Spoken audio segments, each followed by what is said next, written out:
عبد الله يوم ما سنتاي كل بساوي شلي 4 وحلا كينا سجاشهم هشام قفوت حالك هو دريم كرتا Soomaalida ku-xulsinimadu soo doonatay Mareykanka soo gashay kulleyna waxaan rajaynaynaa dadka ku xigo inaan noqono maxaa yeelay waxaa safiirkooda macsiga soo celiyay dad kale oo lamida dadkoo soo celiyey haddii u suuradda kasoo sheegayo laakiin anagana waa diidna ma garata inaan saxiixino warqadaha la sheegayo warqadaha aad saxiixaysaan marka maxaa ku qoran ma inaad in laydin celiyo ogolaataan mise waa arrin kale maxaa ku qoran iyo warqadaha Cabdullaahi hadda ka sheekay Cabdullaahi warqadaha u dheer xilligii hore warqadaha hadda la sheegay waa isku taxayo qofkii warqadaha saxiixa oo Soomaaliya banaanka la dhigay hadda warqadaha dhibaato hor leh leeyahay taas saxiixo safaaradda Soomaaliya la aadaya sharciga lagu sameeynaya marka xalliga gacanta qofka arkaa isku dilay safaaradda maxaananiya waa saxiixeena u sheegay dowladda Mareykanka sharci soo sameynaynin arrintan waxay leedahay taasina waa soo sameynayna marka waxaa dhibaatay qofkii saxiixay iyo qofka aan saxiixayn hadda waa la qaadaya Cabdullaahi si hore waa soo aftoorka ninkii abaarta saxiix ama saxiix waa lagu qaadaa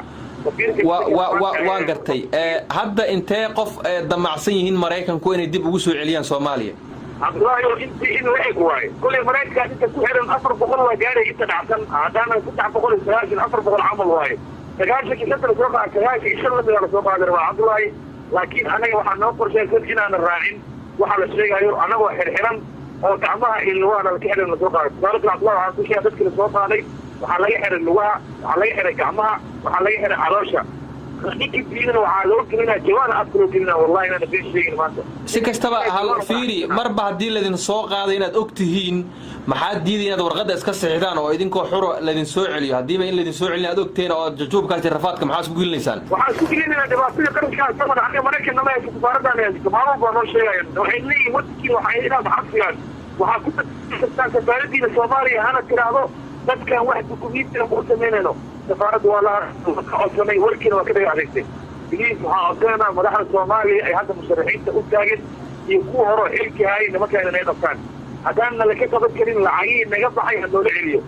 intaa ka codsanayna anaga ka soo laabanayna dowladda Soomaaliya lacagaha dib u celinaysa soo laabanayna dadkii shalay diyaaradda la soo saaray dada waxba wada ku jiro oo raaxada isku dhigi karaan waxaan codsanaynaa in arrinkeena la soo fargeliyo oo laga hadlo waxaan ka codsanaynaa in beentana la tagayo anaga warqadaha ma saxiixin waa noola saxiixaya dadka warqadaha noo saxiixayo saxiixiina ma ku baxeeno ilaa Mareykanka oo naga xirxirto oo baxna bixina midda kale anaga kii kana la geeyo diyaaradaha Soomaaliya mana lagu qaadayo taasna soo diina Cabdullaahi 400 camal waaye tagaasha kii soo qaaday insha Allah la soo qaaday Cabdullaahi laakiin anaga waxaan noo qorshaysan inaan raacin waxa la sheegayo anagoo xirxiran oo gacmaha ilwaana la xiran la soo qaaday sababta Cabdullaahi waxa ku sheegay dadka la soo qaaday waxa laga xiray lugaha waxa laga xiray gacmaha waxa laga xiray caloosha ninki diina waxa loo gelina jawaan afkalo gelina wallahi inaan been sheegin maanta si kastaba hal fiiri marba hadii la idin soo qaaday inaad ogtihiin maxaa diiday inaad warqad u sheegay dowladda Mareykanka sharci soo sameynaynin arrintan waxay leedahay taasina waa soo sameynayna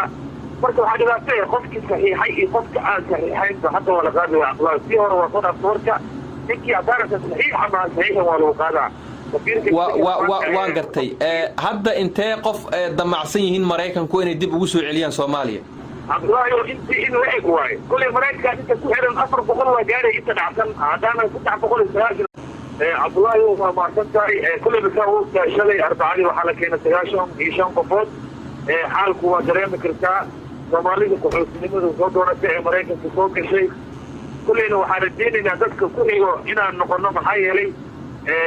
waxaa safiirkooda macsiga soo celiyay dad kale oo lamida dadkoo soo celiyey haddii u suuradda kasoo sheegayo laakiin anagana waa diidna ma garata inaan saxiixino warqadaha la sheegayo qada iska saxiixdaan oo idinkoo xuro la idin soo celiyo hadiiba in la idin soo celiyo aad ogteen oo jajuubkaasi rafaadka maxaa isku gelinaysaan waxaan isku gelinaynaa dhibaatada qaranka sabab aniga Mareykanka ma haysto safaaradan haysto maamul baa noo sheegayaan waxay leeyihiin wadkii waxay inaad xafiyaan waxaa ku tagtaa safaaradiina Soomaaliya hana tiraahdo dadkan wax dukumiinti ah u sameynayno safaaraddu waa la